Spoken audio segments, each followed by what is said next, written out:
মহিলাও যদি 60টা কাজ করে জান্নাতও যায়। বলেন মারহাবা। কারণ এখন পুরুষ মহিলা সমান অধিকার, কথা কোন ঠিক কিনা?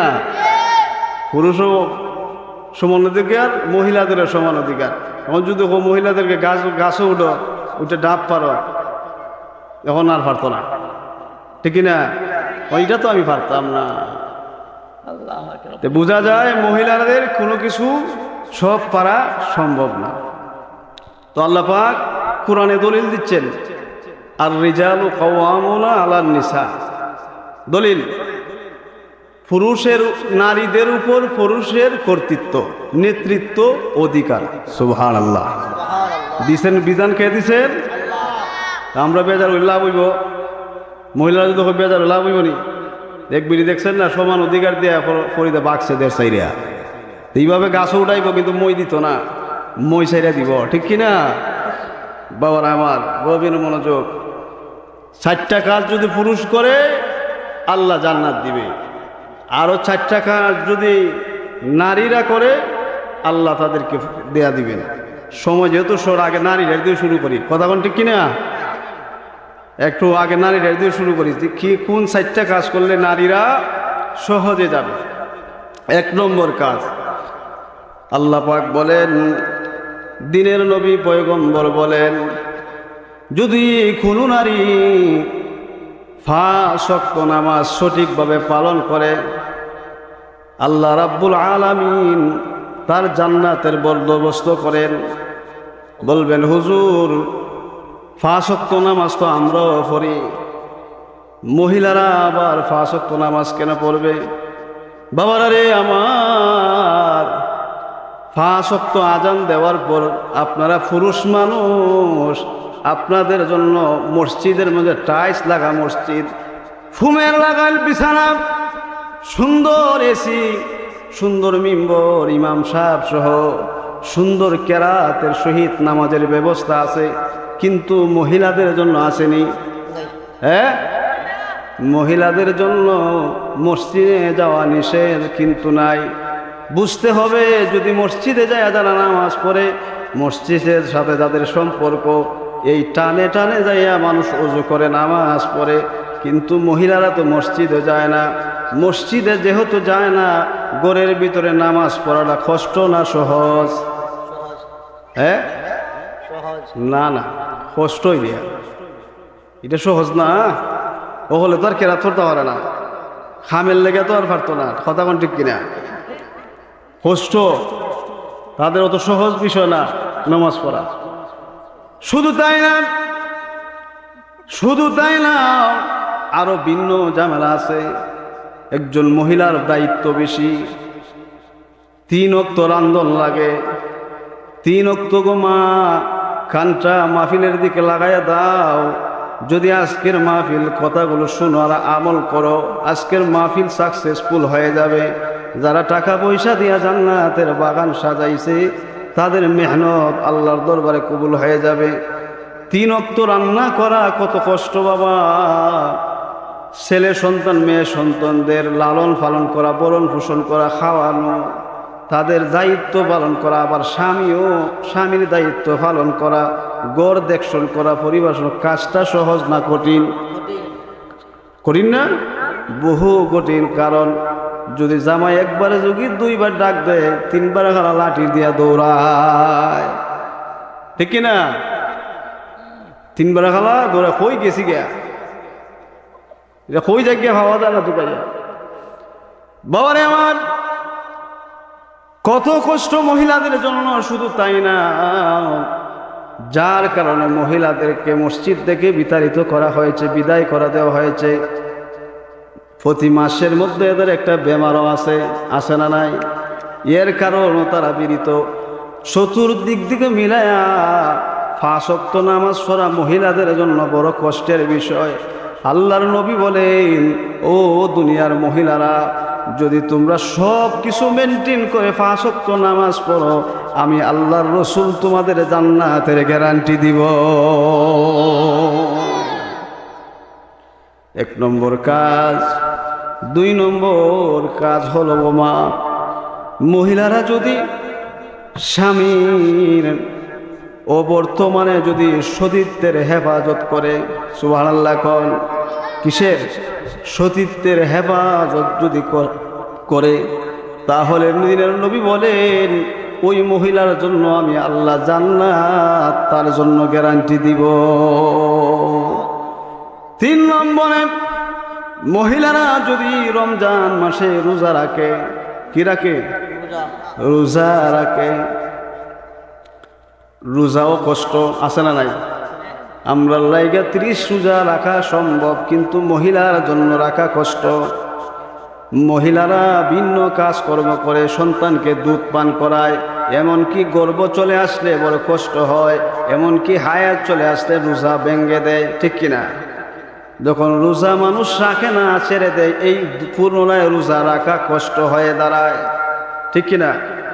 পুনরায় রোজা রাখা কষ্ট হয়ে দাঁড়ায়, কারণ রমজান গেলে তো সবাই খাওয়ানোর বয়স লাগে। ওই মহিলা একলা একলা কেমনে না খাইয়া রোজা রাখত, যার কারণে রোজা চলে যায়, রোজার খবর থাকে না। আল্লাহ রাসূল বলেন, ও দুনিয়ার মহিলারা, যদি রমজান মাস যাওয়ার পরেও যদি তুমি রোজাগুলো আবার সঠিকভাবে রাখো, আবার যদি পালন করো, আমি মদিনার নবী বললাম তোমার জন্য জান্নাত আমি গ্যারান্টি করে দিব। শুধু তাই না, 4 নম্বর হলে মহিলাদের সবচাইতে বড় যে জিনিসটা হলো, সেটা হলো স্বামীর শুকরিয়া আদায় করা, ঠিক কিনা? স্বামীর শুকরিয়া আদায় করা। ও মা, 4 নম্বরটা হলো স্বামীর শুকরিয়া আদায় করা। কারণ হলো স্বামী, আল্লাহ পাক দুনিয়াতে বলছে, যদি কারো, আমি আল্লাহর পরে কারো যদি সেজদা দেওয়ার কথা বলতাম, তাহলে নারীদেরকে বলতাম তোমরা স্বামীর কদমে তোমরা সেজদা করো। স্বামী সাধারণ জিনিস না, স্বামী সাধারণ জিনিস না, স্বামী সাধারণ জিনিস না, স্বামী অত্যন্ত নিয়ামত মহিলাদের জন্য। দিনের নবী, মায়ার নবী, কামলিওয়ালা মা ফাতেমাকে একদিন ওয়াজ করতেছে নিজের মেয়েরে, সুবহানাল্লাহ কর, আর জোরে কোন মারহাবা। ইয়া রাসূলুল্লাহ বিবাল্লাহ, ইয়া রাসূলুল্লাহ ইয়া বিবাল্লাহ, ইয়া রাসূলুল্লাহ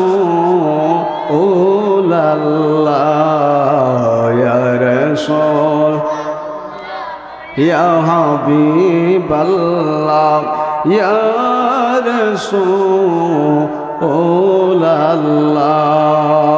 তুমি জীবন তুমি মরণ, আদান তুমি আপন, তুমি মুদের পারের তরি, তুমি মুদের পারের তরি, তুমি নিদানে তোরানে ওয়ালা, ইয়া রাসূলুল্লাহ বাল্লাহ, ইয়া রাসূলুল্লাহ। মায়ার নবী, নবী কামলেওয়ালা নিজের মেয়ের ওয়াজ শোনাইতেছে, মাগো মা, ও মা ফাতেমা, ফাতেমা গো,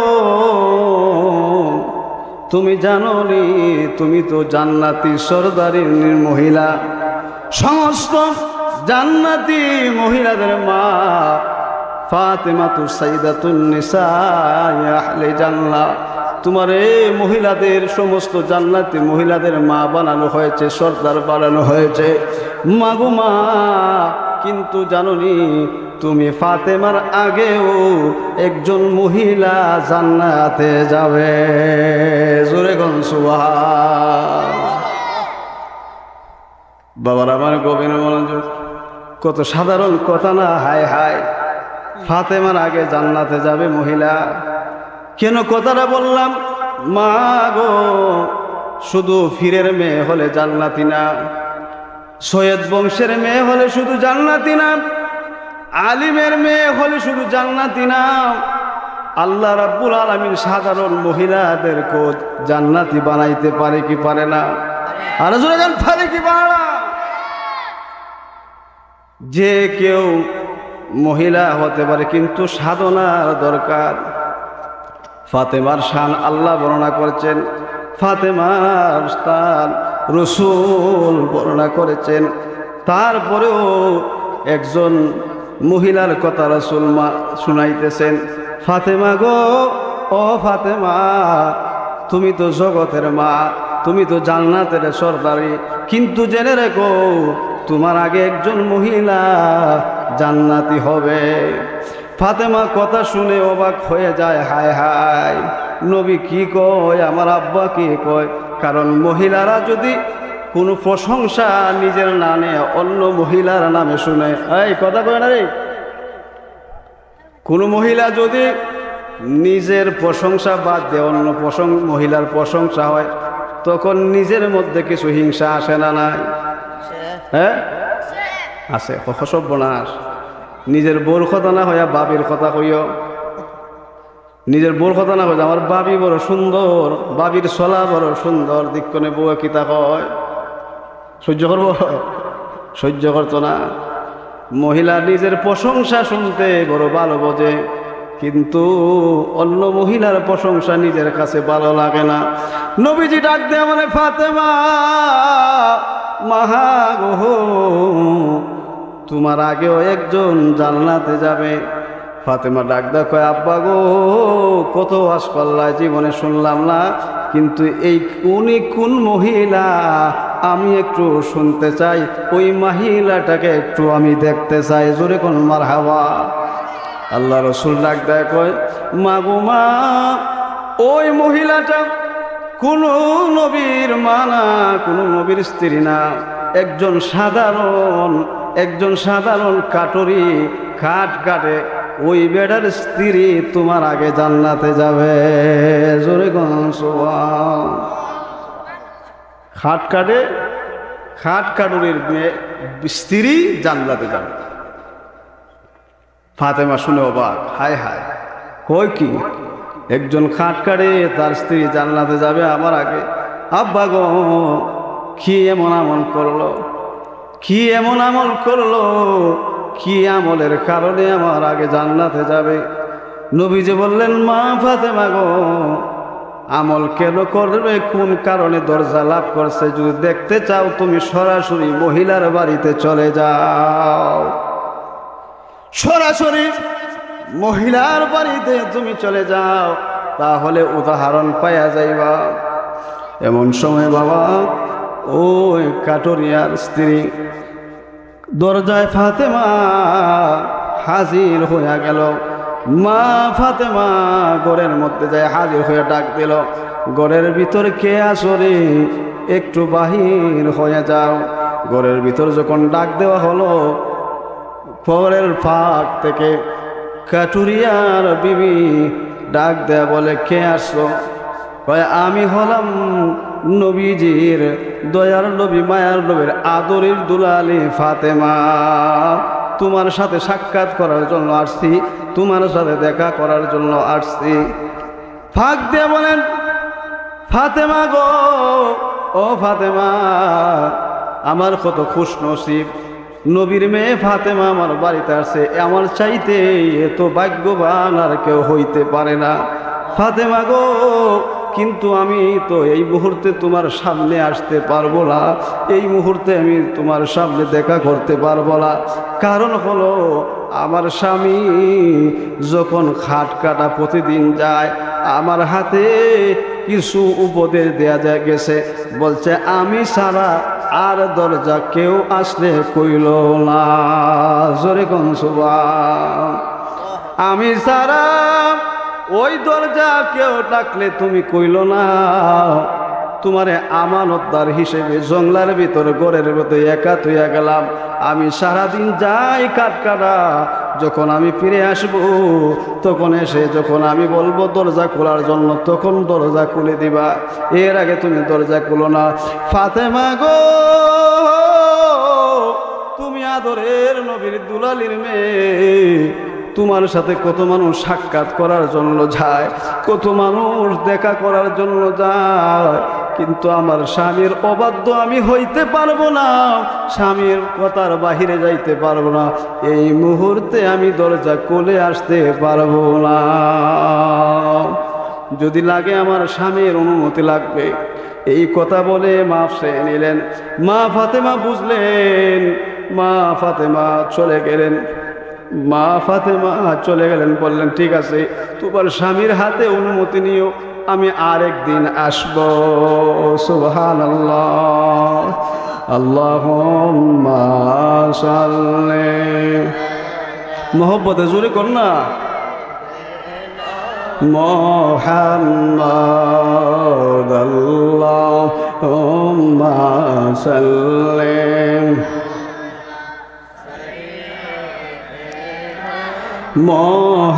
মুহাম্মাদ নাবি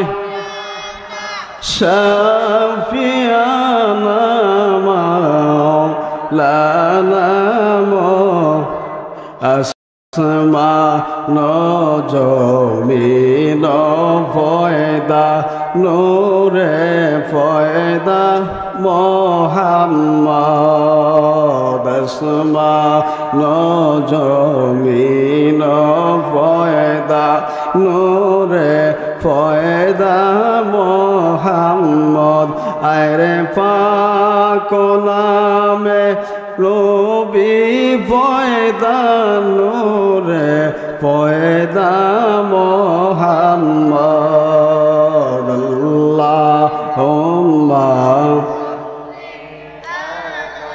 সাইয়্যিদানা মুহাম্মদ নাবি আলা মাওলানা। বাবারা আমার, গভীর মনোযোগ, কত সুন্দর কথাগুলা। মা বলে না গো, এই কথাগুলা থেকে অনেক শিক্ষণীয় বিষয় আছে। মা ফাতেমা কাটুরিয়ার ঘর থেকে চলে আসছে।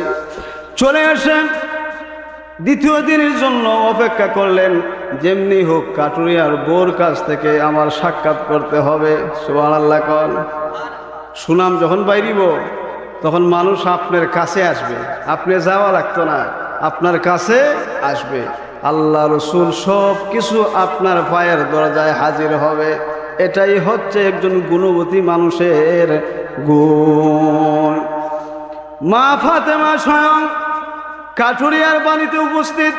প্রথম দিন ফিরে আসলেন, দ্বিতীয় দিন দেখা করার জন্য আবার উনি চলে গেলেন। দ্বিতীয় দিন যখন যাইবেন তখন নবীর আদরের নাতি ইমাম হুসাইন ছোট মানুষ বায়না ধরছে, আম্মা গো, ও আম্মা, এই মুহূর্তে তুমি কোথায় রওনা, কই যাইতেছো গো আম্মা? মেহেরবানি করে আমার সাথে লইয়া যাও। বাবা, এক জায়গায় যাইতেছি দেখা করার জন্য। না না, আমার সাথে লইয়া ওই যাওয়া লাগবো। মা ফাতেমা ছোট মানুষের বায়না ধরলেন। ধরার পর মা ফাতেমা নবীর দুলালের সন্তান ইমাম হুসাইন রাদিয়াল্লাহু তাআলা আনহুকে সাথে লইয়া আবার কাটুরির বাড়িতে হাজির। কাটুরির বাড়ি ডাক দিয়া বললেন, ঘরের ভিতর কে আসো গো? মেহেরবানি করে দরজা খুলো, আমি নবীর আদরের মেয়ে ফাতেমা দেখা করার জন্য আসছি। এবার আওয়াজ করে দেখলেন ওই কাটুরিয়ার স্ত্রী ডাক দেয়া বলে, এ ফাতেমা, ফাতেমা গো, ও ফাতেমা, আগের দিন তুমি একা আসছো, তোমাকে ঢুকানোর জন্য, তোমার সাথে কথা বলার জন্য আমি অনুমতি নিয়েছি, কিন্তু আজকে দেখা যায় তোমার সাথে আরেকজন সন্তান ছেলে, আরেকজন শিশু ছেলে সন্তান, তার সাথে দেখা করার অনুমতি তো আমার স্বামী দেয় নাই, অনুমতি তো আমার দেয় নাই। বলো গো ফাতেমা, আমি কিভাবে দোয়ার করব? ওই সন্তানের অনুমতি আমার নেওয়া লাগবে। জোরে কোন সুবহান। মা ফাতেমা টার পাইলেন, আজকেও কোনো কাজ হবে না, আজকেও দোয়ার খুলবে না, আজকেও লাভ হবে না, কোনো কাজ হবে না। মা ফাতেমা আজকেও ইমাম হুসাইনকে সাথে লইয়া ফিরায় গেলেন। আবার তৃতীয় দিন আসার জন্য রওনা দিলেন। এবার হাসাইন ডাক দেখো, আম্মা গতকাল আমার বাইরে লইয়া কই গেছো, আজকে তো আমিও সাথে যাইতাম হইব। দেখবেন প্রায় সময় কোনো খাস করলে খালি বেড়া লাগে কিনা? দেখবেন যদি খামলার লেগে যান, খামলা আছে আপনার জিনিস নাই, আপনার জিনিস আছে খামলা নাই, খামলাও আছে জিনিসও আছে, অমুক বেড়া মারা গেছে জানাজায় যাওয়া লাগবো, ঠিক কিনা? খালি বেড়া লাগে, সব রেডি, খালি বেড়া লাগে। তো ইমাম হুসাইন সাথে ইমাম হাসাইন সাথে রওনা যাওয়ার জন্য এবার গেলেন। তৃতীয় দিনও আর কোনো সাক্ষাৎ করতে পারলেন না। বললেন আজকে দিয়ে আরো ডবল আইছো, কালকে আইসলা একজন, আজকে দিয়ে ডবল আনছো, তো আমার স্বামী ছাড়া, অনুমতি ছাড়া আমি দ্বার খুলব না। ফাতেমা ডাক দেয়া বলেন, বোন বুঝেছি তোমার সাথে সাক্ষাৎ করা সম্ভব না, তুমি স্বামী ভক্ত, দরকার হয় 1 মাস চলে যাবে, আমি তোমার স্বামীর কাছ থেকে অনুমতি লইও। ফাতেমার যজনই সাথে লইয়া আসে, যা কিছু এক না, যে কিছুর বিনিময়ে আপনি হুকুম দেন আমি ফাতেমার সাথে দেখা করতে হবে। খামাড়াই লিছেন আগুই, সব কিছু হুকুম লই লিছেন। পরের দিন ফাতেমা আবার আসলেন দেখা করার জন্য। বাবা মা বোনেদের জন্য ওয়াজটা, সাথে সাথে আপনাদের জন্য ওয়াজটা। বাবার আমার মা ফাতেমা সন্তান সহ পরের দিন আসলেন দেখা করার জন্য। স্বামীর অনুমতি লইলেন, লওয়ার পর যখন দরজা খুলিয়া দিলেন, দরজা খুলিয়া দেওয়ার সাথে সাথে বাবার আমার ফাতেমা ঢুকিয়া সালাম বিনিময় হলে একজনের সাথে, একটা চাবুক, একটা তলোয়ার আর একটা বল্লম ফিট করা। ফাতেমা ডাক দেয়া বলে, হে মহিলা, তোমার ঘরে চাবুক কেন, তোমার ঘরে তলোয়ার কেন, তোমার ঘরে বল্লম কেন? ডাক দেয়া বলে, ফাতেমা গো, আমার স্বামী সকালবেলা বাহির হইয়া যায়, সকালবেলা আমার স্বামী আমার একা করে তৈয়া সব কিছুর আমানত বানায় দিয়ে আমার দিয়া যায়। সারাদিন আমার রিজিকের জন্য পাহাড়ের মধ্যে ঘুরাইয়া ঘুরাইয়া ফাতেমা আমার স্বামী কষ্ট করিয়া আহার জুগাইয়া আবার ফিরে আসে। ফিরে এসে আমার জন্য কত কষ্ট করে, আমার স্বামী যখন কাঠ কেটে দলা করে টাকা পয়সা নিয়ে আসে, আমি আমার স্বামীর পায়ের মধ্যে আমি পরে থাকি। ডাক দেয়া বলি, স্বামী এই নাও তলোয়ার, ওই নাও বললাম, এই নাও রশি, এই নেও হাতিয়ার। জানি না সারাদিন তুমি কত কষ্ট করে তুমি আমার জন্য রিজিকের ফয়সালা করে চলে আসছো। আল্লাহ বলছে, জমিনের পরে আমার মালিকের পরে যদি কারো সেজদার কথা বলতাম, তার স্বামীর পায়ে স্ত্রীকে সেজদার কথা আমি বলতাম। কিন্তু এত নিয়ামত আল্লাহ রাব্বুল আলামিন তোমাকে আমার জন্য দান করছে, জানি না তোমার অবর্তমানে আমি কি অপরাধ করছি, কি ভুল করছি। নাও স্বামী তলোয়ার নাও, তোমার যদি মন চায় আমারে হত্যা করো, তোমার যদি মন চায় আমারে মারো, প্রহার করো, তারপরেও তোমার মন ফ্রেশ রাখো। আজকে বলো তুমি আমার প্রতি খুশি কিনা, রাজি কিনা। আমি আমার স্বামীর কাছে আমার সব কিছু বিলীন করে দেই। আমার স্বামী দরজায় এসে আমার জন্য মুস্কি হেসে আল্লাহর দরবারে দোয়া করে,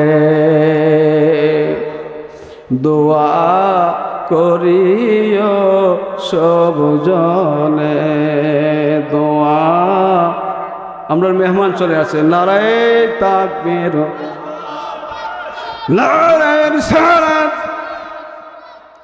আহলে সুন্নাত ওয়াল জামাত